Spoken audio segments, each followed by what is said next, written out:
That'll do it for Eyewitness News 5:30. Thanks for sharing your time with us today. We appreciate it. 6 o'clock news coming your way now is Janet and Don. Take it easy. Here's Don and Janet. Thanks, Gayle, Denise. Coming up next on Eyewitness News at 6, a huge magnesium fire in Old Saybrook is under control. Hundreds have returned to their homes, and we'll have a live report. And coping with the death of a classmate in Wethersfield, Jeffrey Cole has that story. Also ahead, what will the president's anti-drug program mean for black America? Jesse Jackson says not enough. I'm Rick Schneider on Capitol Hill. I'll have that story coming up. Why do people come to the Big E? Well, to shop, of course. I'm Deborah Kent with a look at what's hot. And Hilton will also join us live from the Big E. I'm Janet Peckinpaugh. I'm Don Lark. Dave Smith with more on the Marlin-Starling fight. Stay with us for Channel 3's Eyewitness News at 6 o'clock next.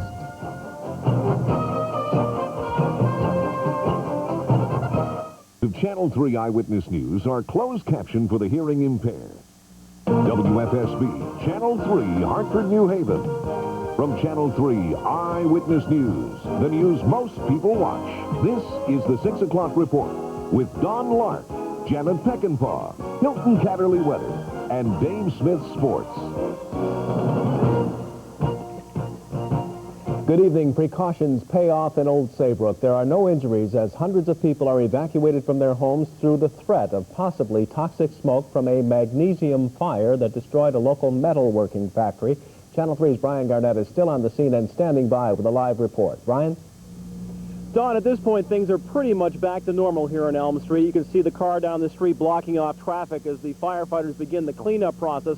Just a little while ago, a couple of hours ago, there was a column of thick black smoke that pretty much blotted out the sky from where I'm standing right now. The problem was that inside of the company where the fire was a lot of magnesium. They cast it there, and a good example was given to me today as to what the firefighters faced. Remember the old flash bulbs we used to have for cameras? Inside of those flash bulbs was magnesium. You remember what those looked like when they went off? That's what the firefighters were dealing here, and the potential of an explosion all afternoon.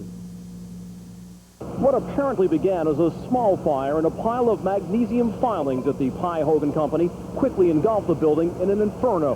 More than 150 firefighters from 7 surrounding towns were called in. The problem is that we have a magnesium casting company, and magnesium is a very difficult material to put out with water.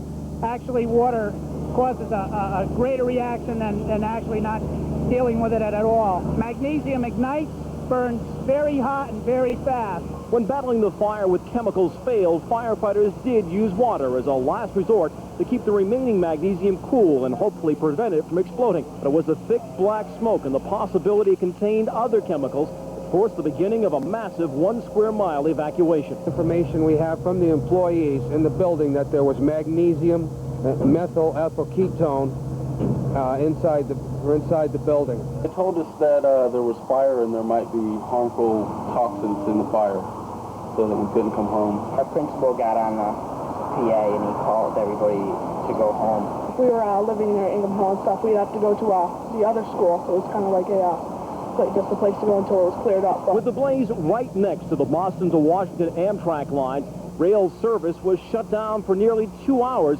temporarily stranding some 1,500 passengers.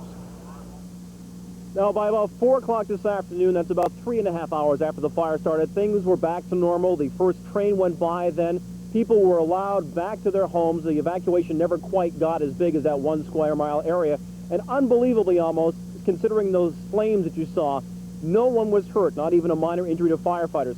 It's going to be a long cleanup process tonight. The building was very, very severely damaged, destroyed actually, but there's enough standing that firefighters are concerned that they shouldn't go in for fear of collapse. The Department of Environmental Protection is here, the EPA is here, and both the state and local fire marshals are here to find out what caused this blaze. Back to you. Okay, Brian Garnett with that live report from Old Saybrook. Thank you, Brian.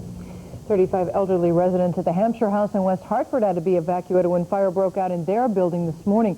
The blaze was spotted at the Farmington Avenue apartment house by a passing police officer. Apparently, a workman was repairing an air conditioner when it ignited. No one was hurt there, and although the fire was confined to the basement, the smoke was heavy and spread throughout the building. Hartford police tonight are asking for help in investigating the sexual assault of a 3-year-old girl. Early yesterday morning, police responded to a family's report of a missing child. When officers arrived at the family's apartment on Brookfield Street, the child had already been found in a wooded area across the street, but without any clothes. The 3-year-old child was admitted to Hartford Hospital. Police say they have no suspects. They're asking anyone with information to contact them. Students at the Silas Dean Middle School in Wethersfield today continued to mourn the sudden death of a fellow student. 12-year-old Salvatore Traina collapsed during gym class Thursday. Channel 3's Jeffrey Cole has more.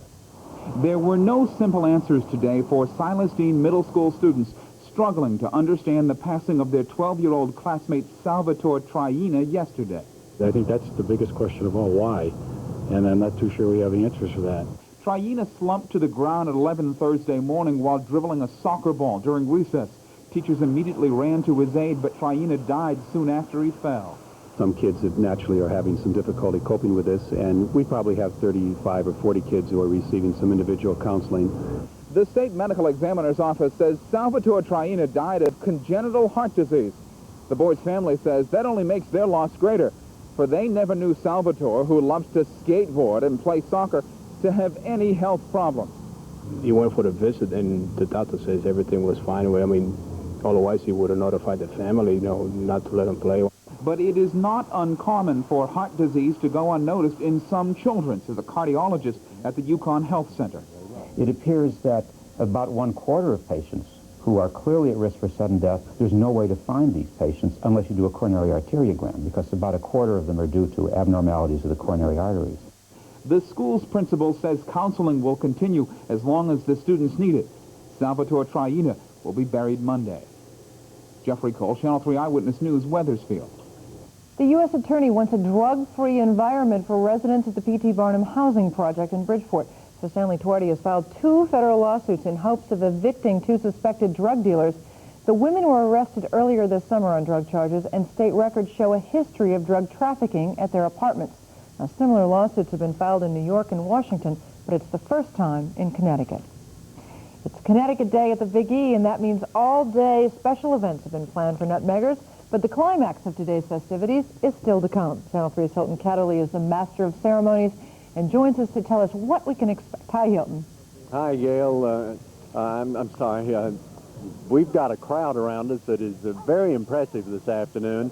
And as a matter of fact, a lot of folks here are surprised by the fact that we ended up with dry weather instead of a day-long rain. But in any event, we have a number of festivities coming up this evening at 8 o'clock in front of the Connecticut building. The Litchfield Hills Pipe and Drum Corps will be performing. The Hartford World Champion Double Dutch team will show us their stuff.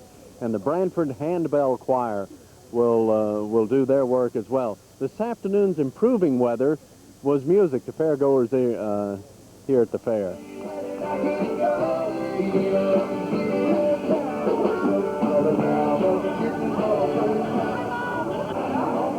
Instead of the rhythm of the falling rain, we found a symphony of sunshine. And looking at this afternoon's warm rays, you can see them reflecting off the Connecticut building, the focal point of today's Big E festivities.